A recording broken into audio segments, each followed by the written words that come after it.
Starting position, feet staggered. I got left foot in front. Hop on left foot, right knee up, like so.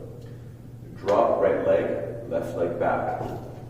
Keep torso up, straight. Jump on right leg, left knee up. Drop left leg, right foot back. So you got hop, drop. To jump to the other side, jump on left leg, right knee up, facing center. Then drop right leg, left leg back while turning, like so. Then to jump back the other way, jump on right leg, left knee up, facing center. Then drop left leg, right leg back, like so. So you got hop, drop. And that's it. If you have any questions or requests, just leave it in the comments.